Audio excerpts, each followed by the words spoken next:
Boa tarde a todos, bem-vindos a mais um programa sobre constelações familiares. Meu nome é Uli Holtz, eu sou terapeuta, consteladora, trabalho também como voluntária no Centro Judiciário de Solução de Conflitos aqui em Sorocaba.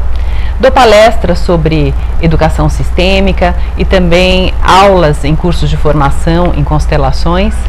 E eu atendo em acompanhamento individual, né, com constelações individuais usando os bonequinhos, e também 2 vezes por mês no grupo. Eu facilito constelações sempre na terceira segunda-feira de cada mês no espaço do meu consultório, e 1 vez por mês também em Itu. Em Itu a gente alterna sábado ou domingo, num sábado ou num domingo à tarde. E hoje eu estou aqui para a gente conversar mais um pouquinho sobre as constelações. Então, o que acontece, né, com as nossas questões, se a gente for olhar em constelações, né, toda vez que alguém traz uma questão, e às vezes essa questão, claro, a questão que cada um de nós tem para trabalhar, sempre é muito aguda e sempre nos toca no nosso âmago e mexe muito com o nosso equilíbrio e com a nossa homeostase. Então, como é que acontece isso, né? Como é que são essas questões? Na verdade, todas as nossas questões humanas, elas são muito iguaizinhas. Então, um tem uma questão no amarelo, por exemplo, outro tem a questão no azul, outro tem a questão no vermelho, e o resto são misturas de cor, ou são nuances da mesma cor. Então, se a gente pudesse, se a gente escrevesse quais são as razões, quais são as questões que nós temos, quais são as questões que nos afligem, que nos causam sofrimento, a gente não conseguiria, em essência, preencher mais do que uma página de caderno, porque as nossas questões, elas são muito iguaizinhas. E às vezes as pessoas chegam e falam, puxa, eu gostaria de fazer uma constelação, mas eu não tenho coragem de fazer uma constelação no grupo, porque expor a minha história seria muito invasivo para mim. Eu não consigo me imaginar, talvez, colocando a minha questão. E tudo bem, também não precisa, né? A gente pode fazer também uma constelação individual, usando os bonequinhos. E o que a gente vê, né? O que tipo de questão às vezes a pessoa traz? Ela fala, puxa, eu não posso dizer, ou não posso me expor de maneira... É até difícil numa constelação individual falar às vezes de coisas tão delicadas. Por exemplo, eu atendi um rapaz, ele tem 21 anos de idade, e ele trouxe uma questão que ele falou, puxa, eu tenho um medo de matar alguém, de matar uma pessoa. Agora, um rapaz de 21 anos de idade, que veio de uma família bem estruturada, que teve os pais presentes, que recebeu uma boa educação, parece que não combina muito esse tipo de sintoma, esse tipo de fala com um rapaz nessa idade. E aí o que a gente foi encontrar numa constelação? O que apareceu? O bisavô desse rapaz, ele cometeu um crime, ele matou um homem e foi um crime passional. E, de alguma forma, esse menino, quer dizer, esse rapaz de 21 anos, ele ficou identificado com essa história do avô. É como se inconscientemente, isso eu também já falei em outros programas, né? Inconscientemente, ele se ligou, ele se identificou com a história deste bisavô. Então, o que a gente vê em constelações? Tudo tem direito de pertencer. Todos têm direito de pertencer ao seu sistema familiar. E este avô, ele chegou a cumprir pena. Ele foi preso, ele cumpriu pena. E quando ele saiu da prisão, ele foi procurar de novo a família dele, só que a família não aceitou de volta. Ele acabou não tendo para onde ir e ele acabou morrendo como indigente na rua. E esse rapaz, né, esse bisneto, ele tinha esse sintoma de... eu perguntei para ele, me dá mais detalhes, como é que isso acontece? Como é que você sente isso quando isso acontece? Por que isso acontece? E aí ele me falou o seguinte, eu sou uma pessoa super tranquila, mas quando alguém me tira do sério, eu fico cego de ódio, e aí sim eu perco a noção de espaço, eu perco a noção de mim, é como se algo me tomasse. E nessa hora eu tenho muito medo que, se tiver uma faca ou se tiver alguma coisa ali no meu alcance, que eu lance mão daquilo e que talvez eu machuque alguém. E quando ele reconheceu e viu e olhou para esse avô, para esse bisavô na constelação que nós fizemos, e ele pôde dizer para esse avô, e aí aqui que a gente fala, né, aquilo que eu já falei em programas anteriores, o facilitador ele oferece falas para o cliente, falas de solução, falas que colocam as coisas no lugar, que reincluem esse bisavô, porque se não fosse também este bisavô, não seria a avó dele e não seria o pai dele, ou seja, ele também não estaria na vida se este bisavô não fizesse parte. Então, inconscientemente, isso é de forma completamente inconsciente, a pessoa não tem noção desse vínculo, ele olhava para essa questão, para essa exclusão desse avô, e é como se ele dissesse no ato dele: vô, você faz parte. E na minha raiva e no meu ódio, eu trago de volta também esse senso de querer fazer justiça, onde eu tenho vontade também de matar aquele homem que se envolveu e que teve um caso com a sua mulher. Então, quando a gente oferece essa fala, o que acontece? Num primeiro momento, isso reverbera no corpo, ele disse: puxa, isso faz muito sentido para mim. E num segundo momento, a gente oferecer para esse rapaz uma fala de: vô ou bisavô, por favor, me veja com bons olhos.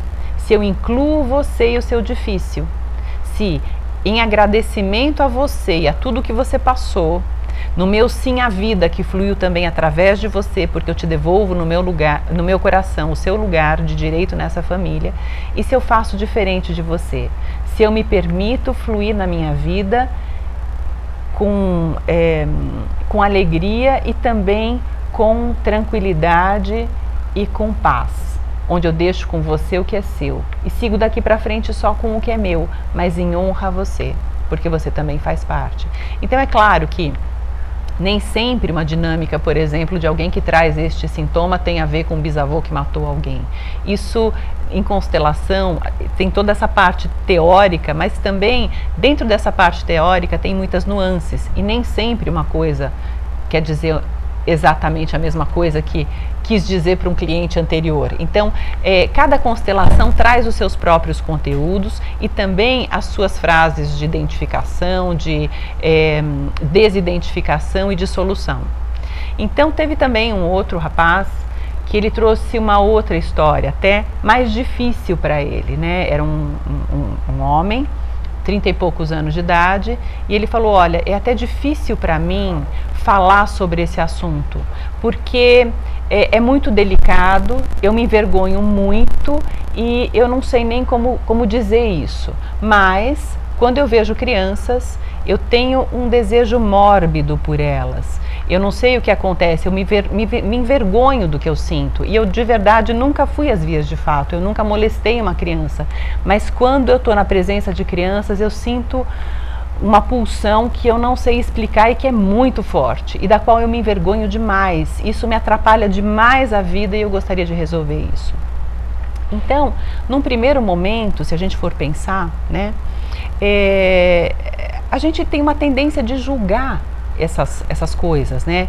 E a gente julga, digamos, o tempo inteiro, porque a gente compara coisas. Agora, dentro dessa dinâmica, né, quando a gente traz isso numa constelação, a gente encontra essas histórias ocultas, esses às vezes até segredos de família, onde existem casos anteriores e que justificam esse comportamento de quem vem depois. Então, o que a gente pode ver, né? Que muitas vezes essas histórias já aconteceram anteriormente. Geralmente um abusador, ele também foi abusado, ou então ele assistiu o abuso de alguém e isso lhe doeu muito. E digamos que pela porta dos fundos, ele acaba repetindo uma história. Mas pode ser que isso venha sem ter acontecido um abuso diretamente com aquela pessoa que traz esse sintoma, como esse homem trouxe. Mas essas histórias, esses atos, digamos, deslocados, eles trazem essa tendência de exclusão da família, porque a gente se envergonha. Uma família se envergonha de alguém que tem uma pulsão desse tipo. E a gente, automaticamente, a gente julga e a gente tem uma tendência de excluir. Só que, se esse meu antepassado que cometeu esse ato contra uma criança, e digamos que essa adolescente tenha engravidado, e que essa adolescente tenha tido uma criança fruto deste ato de abuso, e se esta criança é um ancestral meu, eu também só estou na minha vida porque aconteceu tudo exatamente como aconteceu. Se esse abusador não tivesse entrado na vida dessa adolescente, se essa adolescente, esses pais dessa adolescente não tivessem permitido que essa criança sobrevivesse, não seria eu aqui. Então, esses laços amorosos inconscientes que trazem essas histórias de volta, é como se algo dissesse: gente, é hipocrisia. Essas histórias também aconteceram na nossa família e elas nos presentearam com a vida. Então, quando a gente numa constelação traz essas histórias, a gente traz esse olhar de: no meu coração eu vejo vocês reconciliados, algozes e vítimas, abusadores, abusados. Às vezes é alguém da minha família que sofreu esse abuso e às vezes alguém da minha família provocou esse abuso e gerou vida e passou vida adiante. E quando numa constelação a gente consegue entender aonde estão esses laços inconscientes, e aí, pessoal, é claro que eu não posso em cada programa repetir todas essas nuances, mas procurem assistir em programas anteriores onde a gente fala sobre essa ressonância, porque se eu vibro limalha de ferro, é o ímã que me atrai. Então, se eu vibro, eu tenho uma vibração compatível com o lugar de cuidar desta história e não de outra, é esse sintoma que eu vou apresentar na minha vida e não outro. E isso pode, claro, tem milhões de facetas. Pode ser, inclusive, uma coisa muito positiva, não precisam ser encrencas, mas são as encrencas que tiram a gente do nosso lugar. E são as encrencas que nos trazem sofrimentos. E é por isso que em constelações a gente trata e a gente olha para as nossas encrencas. E de novo, pessoal, a gente tem uma tendência de julgar e às vezes a gente também sente, puxa, mas e também nas constelações o que a gente diz? Que esse trabalho é um trabalho de não julgamento, onde a gente não julga nada, onde tudo aconteceu exatamente como pôde acontecer, dado o grau de consciência e entendimento das partes envolvidas. Mas mesmo assim é difícil, e a gente ouve também, até bíblico, né, não julgueis. Mas como é que a gente faz para não julgar? Porque o julgamento ele é fisiológico. Nós temos no nosso cérebro um chipzinho básico de sobrevivência, no nosso cérebro reptiliano, né, que diz: crescer e multiplicar. Agora, para eu crescer e multiplicar, para eu passar a vida adiante, eu preciso sobreviver. E para isso também, nesse chipzinho, existem dois sentimentos básicos de sobrevivência. Um é o medo e o outro é a raiva. Então, se eu tenho medo, eu me escondo do meu predador e sobrevivo. Ainda assim, isso eu estou falando lá atrás, nossos antepassados, né? E se ainda assim, digamos que o meu predador me encontra no meu esconderijo, e ele está aqui do meu lado, e de repente ele vem para cima de mim. Se eu me encho de raiva, e mesmo que seja um blefe, que eu olhe para ele assim, e ele vai olhar para mim, e ele vai também ter um chipzinho no cérebro dele, que também diz para ele: epa, luzinha amarela, alerta, cuidado, porque pode ser que o outro está aqui, quer dizer, eu estou aqui me defendendo, pode ser que eu leve a melhor e que ele leve a pior. E ele também tem esse chipzinho de sobrevivência no cérebro dele. E de repente ele pode dizer: pá, peraí, deixa eu sair de fininho, procurar uma presa mais distraída e garantir a minha sobrevivência também. Então ele vai embora e eu sobrevivi mais uma vez, dada essa pulsão de raiva. E, em último caso, se vier para o confronto, eu ainda tenho uma chance nessa pulsão de raiva de levar a melhor. E a gente vê quantas vezes, num caso extremo de perigo, né? A gente vê em vídeos pela internet uma mulher que se jogou num fosso de crocodilos para salvar o filho. Abriu a boca do crocodilo, quer dizer, numa força que ela não teria, se a gente for pensar de forma normal, convencional, porque o empuxo da boca de um crocodilo tem uma força imensa, e uma mulher relativamente franzina abriu a boca daquele crocodilo e tirou aquela criança e saiu do fosso com ela. Quer dizer, essa pulsão de raiva, ela é uma força muito poderosa. E nós temos no nosso cérebro essas duas emoções básicas. E conforme a minha família entendeu sobrevivência, um clã mais no medo, um clã mais na raiva, quer dizer, de repente eu sou de uma família que vai como um trator passando por cima das coisas e conquista tudo. O outro é mais bebe quieto e garante a sua sobrevivência mais no voo atrás dos outros. Quer dizer, tudo isso traz informações e tem tudo a ver com o jeito que nós nos relacionamos com o mundo. Então, dado esse chipzinho, a gente compara só tudo. Se eu vou atravessar a rua, eu preciso olhar para ver se vem vindo carro. Se vem vindo carro, eu não atravesso, porque eu corro risco de vida. Se não vem vindo carro, eu atravesso. Então, quando eu fiz essa comparação, o que eu fiz? Eu fechei um diagnóstico, quer dizer, não vem vindo carro, posso atravessar. Ou, vem vindo carro, não vou atravessar. Fechei a questão. O que eu acabei de fazer? Um julgamento. Ou seja, o julgamento, ele é fisiológico. E ele tem tudo a ver com a nossa pulsão de sobrevivência. Então eu posso julgar tudo. Eu posso julgar que aquele meu ancestral que cometeu um ato, como por exemplo um estupro de uma criança, e aquilo gerou vida, eu posso dizer que isso é completamente errado e que eu gostaria que o meu ancestral não tivesse feito isso, que ele fosse um homem inteiro e não tivesse cometido esse ato. Mas, por outro lado, se eu for imaginar da posição em que eu me encontro, eu sou descendente dele.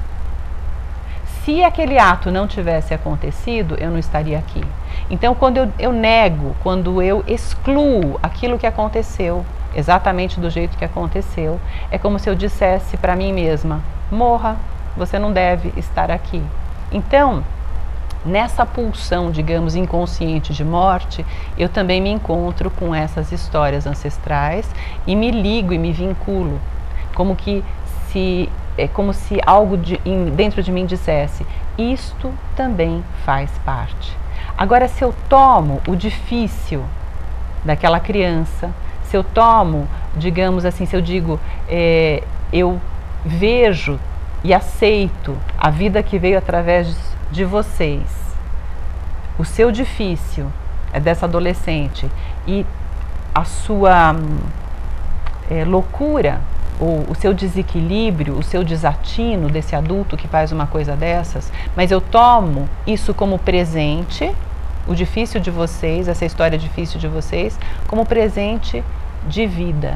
E se eu faço algo de muito bom com a minha vida, com o que eu recebi de vocês, e se eu construo algo de muito bom, nada foi em vão.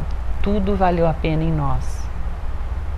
Então, esse tipo de fala, ela traz de novo essa paz ao sistema. Se eu olho e digo, tudo já passou e tudo já foi pago. E no meu coração eu vejo vocês reconciliados, porque o meu DNA também conta a história de vocês. E eu só estou aqui porque aconteceu tudo do jeito que aconteceu. Então, independente da maneira que cada um conseguiu sobreviver, que cada um conseguiu passar a vida adiante, tudo valeu a pena na geração seguinte. Mas é claro que existem essas histórias, existem essas exclusões, e existem também essa necessidade, quando a gente se vê vinculado, de olhar para isso de forma a agradecer pela vida. Porque quando a gente olha, lembra que eu até falei, né?